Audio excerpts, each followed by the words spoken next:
नमस्कार दोस्तों, मेरा नाम राकेश कुमार है और आज हम लोग बात करेंगे बीपीएससी इंटरव्यू के बारे में। जैसा कि आप लोगों को विदित है कि अभी तक हम लोगों ने पार्ट थर्ड तक काफी कुछ डिस्कस किया है बीपीएससी इंटरव्यू के regarding. Part one, part two, part three में हमने बहुत कुछ डिस्कस किया। जैसे पार्ट वन में हमने डिस्कस किया था बीपीएससी इंटरव्यू के इंट्रोडक्शन के बारे में, कैसे इंटरव्यू होती है, कितने पैनल मेंबर होते हैं और वो किस किस फील्ड से आते हैं। देन हमने पार्ट टू में डिस्कस किया था कि जो भी आप ऑप्शनल सब्जेक्ट ऑप्ट करते हैं उस ऑप्शनल सब्जेक्ट से कैसे कैसे क्वेश्चन फ्रेम होते हैं। अगर आप किसी कंपनी में या किसी डिपार्टमेंट में वर्क कर रहे हैं तो आपके साथ क्या क्या क्वेश्चन पूछा जाएगा, आपसे क्या क्या क्वेश्चन फ्रेम होगा, या आप अगर फ्रेश ग्रेजुएट हैं तो आपसे किस तरह के क्वेश्चन पूछे जाएंगे। देन हमने उसके बाद पार्ट थर्ड में डिस्कस किया था कि आपकी हॉबी, आपकी इंटरेस्ट से रिलेटेड क्या क्या क्वेश्चन फ्रेम होते हैं या क्या क्या क्वेश्चन फ्रेम हो सकते हैं और आप उसको कैसे इंटरव्यूअर के सामने प्रेजेंट कीजिएगा। और भी हमने पोस्ट प्रेफरेंस से रिलेटेड क्वेश्चन किया था एंड सिचुएशन बेस्ड क्वेश्चन को भी किया था कि आपके सामने अगर कोई सिचुएशन रखी जाती है तो आप उसको कैसे टैकल करेंगे। सो ये जो 5 टॉपिक्स हमने कवर किया था वो काफी इंपॉर्टेंट थी, इसलिए मैंने स्टार्टिंग में उन टॉपिक्स को कवर किया। और वो ऐसे टॉपिक्स हैं जिससे आपसे क्वेश्चन पूछना ही पूछना है। आप उन टॉपिक्स को छोड़ नहीं सकते हैं, वो मोस्ट मोस्ट इम्पोर्टेंट है। और मेरे हिसाब से आपके इंटरव्यू का मोस्टली 50 to 60% पार्ट वो 5 टॉपिक ही कवर कर लेते हैं। सो आप उन टॉपिक्स को अच्छे से तैयार कीजिए, उनका मॉडल आंसर अच्छे से तैयार कीजिए और अपना एक इनपुट जो आप फैक्ट्स एंड फिगर्स के साथ रखते हैं उसको अच्छे से तैयार कीजिए ताकि आप वहां पे फैक्ट्स एंड फिगर इंटरव्यूअर के सामने रख सकें। जब आप फैक्ट्स एंड फिगर्स इंटरव्यूअर के सामने रखते हैं तो आपका इंप्रेशन नॉर्मल कैंडिडेट से अलग होता है कि नहीं, जिस कैंडिडेट को मैं सेलेक्ट करने जा रहा हूं इस कैंडिडेट के पास फैक्ट्स एंड फिगर्स की नॉलेज है। जब आप कोई भी स्टेटमेंट रखते हैं और वो स्टेटमेंट किस मेंबर का है या किसने कहा था या किस कमिटी ने कहा था, किस कमिटी ने रिकमेंड किया था, जब इस तरह से आप किसी कमिटी का नाम लेते हैं, किसी ऑर्गेनाइजेशन का नाम लेकर के फैक्ट्स एंड फिगर्स को रखते हैं तो आपका एक इम्प्रेशन काफी अच्छा होता है, काफी पॉजिटिव होता है। तो मैं यही आपसे रिक्वेस्ट करूंगा कि आप जब भी फैक्ट्स फिगर्स या कुछ भी स्टेटमेंट को रखते हैं तो रिपोर्ट कर रखते हैं तो उस कमिटी या उस पर्सन के नाम को जरूर याद रखें। ये आपके लिए एक प्लस पॉइंट आता है इंटरव्यू के दौरान। आज हम आगे डिस्कस करेंगे पार्ट 4 में जो हमने स्टार्टिंग में ही लिस्ट डाउन किया था 9 पॉइंट्स उन सबके से ही रिलेटेड हैं। हमने 5 पॉइंट्स को डिस्कस किया। अब हम नेक्स्ट डिस्कस करते हैं उसमें क्या क्या क्वेश्चन फ्रेम हो सकते हैं इस टॉपिक से जो इंटरव्यू में पूछे जाएंगे।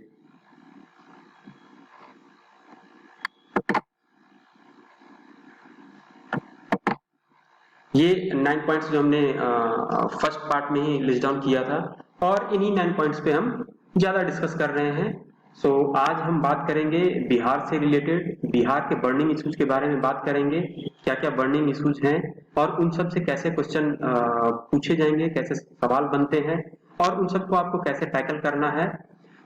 मैं यहाँ बहुत ज्यादा नहीं डिस्कस करूंगा बट आपके सामने मैं वो क्वेश्चन रखूंगा सो दैट कि आप उन क्वेश्चन को अगर कीजिएगा तो आपको बहुत सारा फैक्ट्स फिगर्स भी मिल जाएगा और एक उससे मिलता जुलता आंसर भी मिल जाएगा जिसको आप वहां पे इंटरव्यू में अच्छे से प्रेजेंट कर सकते हैं, रख सकते हैं।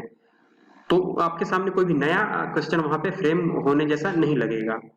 और सेकंड हम आज बात करेंगे इंडिया इंटरनेशनल रिलेशन, इंडिया की जो इंटरनेशनल रिलेशन है दूसरे कंट्रीज के साथ अभी क्या है, कैसे हैं, किस तरह से हम अपने इंटरनेशनल रिलेशन को इम्प्रूव कर रहे हैं, उसमें कहाँ कमियां आई हैं, उसको और किस तरह से इम्प्रूव करना चाहिए, उस कमियों की अगर कोई कमी आई है तो उन कमियों की वजह से क्या सिचुएशन हमारे सामने आज है, आने वाले फ्यूचर्स में क्या सिचुएशन होंगे। इस तरह की बातों को हम डिस्कस करेंगे, इससे रिलेटेड सवालों को हम आज देखेंगे। और क्योंकि अभी इंटरनेशनल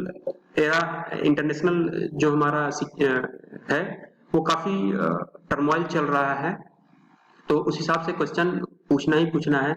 अभी चूंकि कोविड-19 का समय है सो जियो पॉलिटिकल सिचुएशन काफी चेंज हो रही है, बहुत ही ज्यादा एक्सिस, जो जियो पॉलिटिकल एक्सिस जिसको कहते हैं उसकी मूवमेंट काफी फास्ट हो गई है।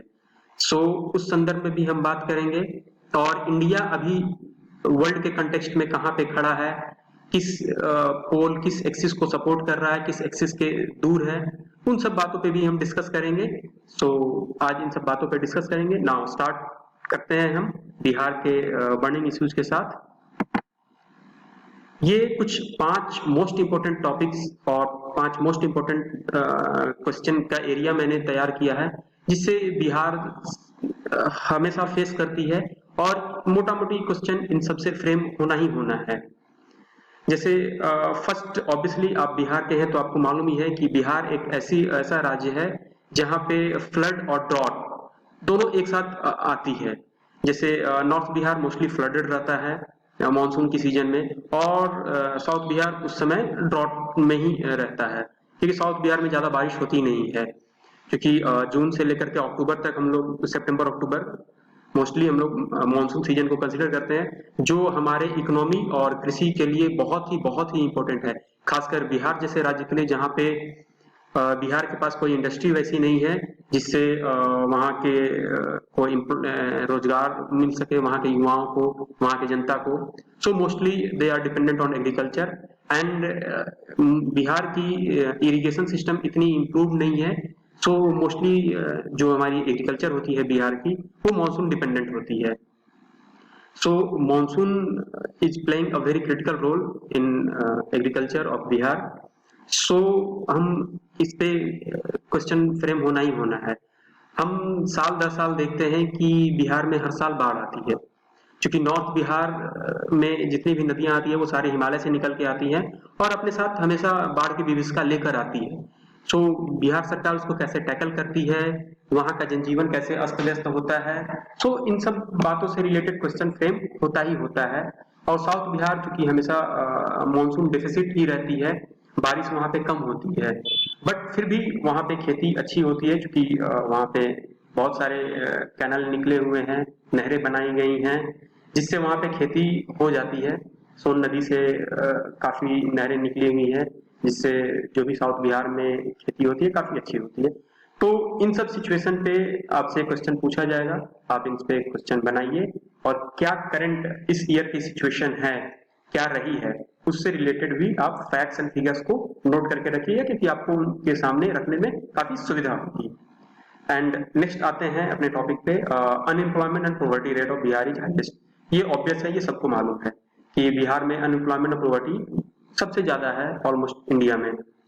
सो इसके लिए गवर्नमेंट क्या मेजर्स ले रही है, क्या क्या स्कीम्स लाई हैं, क्या कदम उठाए हैं इनको कम करने के लिए, पॉवर्टी रेट को कम करने के लिए, अनएम्प्लॉयमेंट रेट को कम करने के लिए।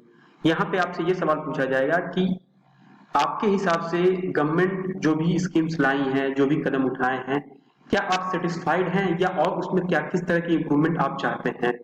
तो चूंकि देखिए बिहार एक एग्रीकल्चर डिपेंडेंट स्टेट है, तो मेरे हिसाब से या किसी के भी हिसाब से जो यहाँ पे एग्रो इकोनॉमी है उसको हम इम्प्रूव कर सकते हैं। फूड प्रोसेसिंग इंडस्ट्री के लिए बहुत ही गोल्डन अपॉर्चुनिटी है बिहार जैसे राज्य में। तो वहां पे अगर फूड प्रोसेसिंग इंडस्ट्री यहाँ बिहार में आती है और बहुत सारे लगती है, तो हम काफी ज्यादा रोजगार भी जनरेट कर सकते हैं। और एक बार अगर रोजगार जनरेट होती है तो ऑब्वियसली वहां पे एजुकेशन भी अच्छा होता है, ऐसा देखा गया है दूसरे राज्यों के संदर्भ में भी। जहाँ पे रोजगार की स्थिति अच्छी है, वहाँ की एजुकेशन सिस्टम भी अच्छी है, पॉवर्टी भी वहाँ पे कम है। सो इसको हम इस तरह से कनेक्ट कर सकते हैं और कह सकते हैं कि हाँ, इस तरह से हम इस क्वेश्चन को आप टैकल कर सकते हैं। इस पे और भी डेटा आप सर्च करके, जो बिहार की जो भी डेटा है डिफरेंट डिफरेंट ऑर्गेनाइजेशन डिपार्टमेंट्स की, वहां से डेटा आप निकाल करके इसको टैकल कर सकते हैं। एंड थर्ड वन जो मोस्ट इंपोर्टेंट है बिहार के लिए, वुमेन एम्पावरमेंट से रिलेटेड एंड जेंडर इक्वालिटी से रिलेटेड, कि गवर्नमेंट ऑफ बिहार क्या स्टेप्स ले रही है वुमेन एम्पावरमेंट के लिए, जेंडर इक्वालिटी के लिए।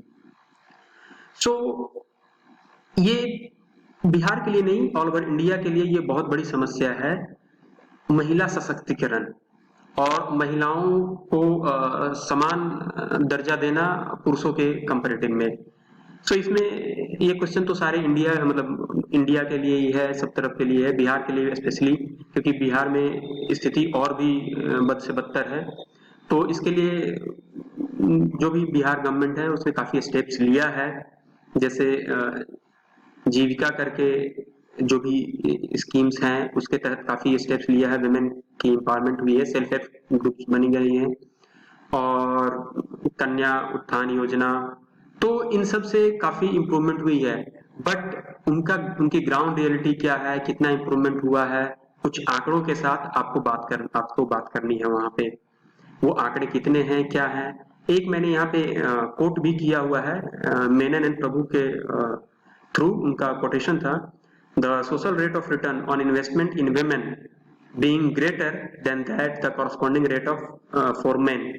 सो जो सोशल रेट ऑफ रिटर्न होता है, अगर आप किसी विमेन में आप एक विमेन समुदाय में इन्वेस्टमेंट करते हैं तो उनका जो सोशल रेट ऑफ रिटर्न होता है मेन ग्रुप के रिस्पेक्ट में काफी फ्रूटफुल होता है, काफी ज्यादा होता है, उनका सोशल इम्पैक्ट काफी ज्यादा पड़ता है। सो अगर आप इन्वेस्टमेंट विमेन के ग्रुप में करते हैं या विमेन जेंडर एम्पावरमेंट में करते हैं, विमेन एम्पावरमेंट में करते हैं, जेंडर इक्वालिटी में करते हैं, तो इन्वेस्टमेंट आपका रिटर्न काफी बढ़ता देता है, काफी बढ़िया देता है। तो आप इस कोड को वहां पे यूज कर सकते हैं। एंड सेकंड वन जी, women is complement to men and not inferior. And next topic is crime against SC and ST. Education system यहाँ की कैसी है, हेल्थ इंफ्रास्ट्रक्चर कैसी है। अभी कोविड-19 में हेल्थ इंफ्रास्ट्रक्चर की काफी डिमांड थी, जिसमें अच्छे जगहों की क्या स्थिति थी सबके सामने आ गई है, ये सारी स्थिति जनता के सामने आ गई है। तो इस तरह से आप इस पे क्वेश्चन और भी फ्रेम कर सकते हैं, बना सकते हैं। एंड जो मोस्ट इंपॉर्टेंट जो बिहार से रिलेटेड है वो है लेबर माइग्रेशन से रिलेटेड क्वेश्चन, क्योंकि हमने स्टार्टिंग में ही देखा जब से लॉकडाउन लगी है मार्च 25 से, उसके बाद लेबर माइग्रेशन का जो सिस्टम स्टार्ट हुआ वो रुकने का नाम ही नहीं लिया और वो ऐसी नेशनल इशू बनी जिसमें कोई अछूता नहीं रहा। और बिहार के लिए खासकर तो लेबर माइग्रेशन बहुत ही बड़ी समस्या है, बहुत पहले से भी ये समस्या रही है, और चूंकि नॉर्थ बिहार सबसे ज्यादा लेबर माइग्रेशन के लिए फेमस है, सो ये इस पे क्वेश्चन फ्रेम होना ही होना है, इसको अच्छे से तैयार कीजिएगा। हमारा नेक्स्ट टॉपिक है इंडिया इंटरनेशनल रिलेशन। सो इसमें मैंने कैसे किया है, इसको मैंने 3-4 टॉपिक्स में डिवाइड किया, जैसे India and it's neighbourhood, India US relation, India Europe relation, India Russia relation, India middle east relation. तो सबसे पहले आप अभी इंडिया एंड नेबरहुड पे जरूर फोकस कीजिएगा, खासकर इंडिया एंड चाइना पे, क्योंकि अभी अगर आपने गौर किया होगा तो मई जून से जो हमारे इंडिया और चाइना के बीच की रिलेशन है, खासकर बॉर्डर इशू काफी ज्यादा हाईलाइटेड है, काफी ज्यादा डिस्प्यूट हो रही है जो ईस्टर्न लद्दाख के क्षेत्र में हो रही है। सो इससे क्वेश्चन फ्रेम होना ही होना है। सेकेंड, हमारा जो नेपाल के साथ रिलेशन काफी अच्छा था, वो अभी कुछ महीने से काफी टर्मोइल स्थिति में है। नेपाल भी हमारे हाथ से निकल करके वो चाइना के हाथ में जा चुका है। सो इससे रिलेटेड मुझसे भी क्वेश्चन पूछा गया था इंडिया नेपाल रिलेशन के बारे में। सो इससे क्वेश्चन पूछना ही पूछना है, India China, India Pakistan, India Nepal, इसलिए मैंने इन तीनों को रेड कलर में हाईलाइट किया हुआ है। And next, India US relation with context to international trade वगैरह वगैरह। And India and Middle East की रिलेशन कैसी है, मीन्स इंडिया इजराइल की relation, India UAE, India Palestine. So इस तरह के टॉपिक से क्वेश्चन फ्रेम होना ही होना है। सो आप इन सब पे अच्छे से क्वेश्चन तैयार कीजिए, ये बहुत ही इंपॉर्टेंट टॉपिक है, इनसे एक क्वेश्चन तो जरूर पूछते हैं, कोई एक मेंबर आपसे जरूर पूछेंगे इंडिया की इंटरनेशनल रिलेशन कैसे है, कैसे चल रही है, और आपको थोड़ा सा फैक्ट्स, फिगर्स और अभी करंट में क्या चल रहा है, वो क्वेश्चन किसी पहले से नहीं पूछेंगे, बट अभी करंट कंटेक्स्ट में क्या रिलेशन है, कैसे हो रही है, क्या परिघटनाएं घट रही है, और उसका इफेक्ट इंडिया पे क्या आ रहा है, और इंडिया उसको कैसे टैकल कर रही है। इन सब सवालों से आपको जरूर वो आपके सामने रखेंगे और आपको उससे टैकल करना है। सो आज के लिए इतना ही। हम नेक्स्ट पार्ट में इनसे आगे के जो टॉपिक्स रह गए हैं उनके बारे में डिस्कस करेंगे, उनसे रिलेटेड क्वेश्चन को डिस्कस करेंगे। सो आज के लिए इतना ही। धन्यवाद, थैंक यू।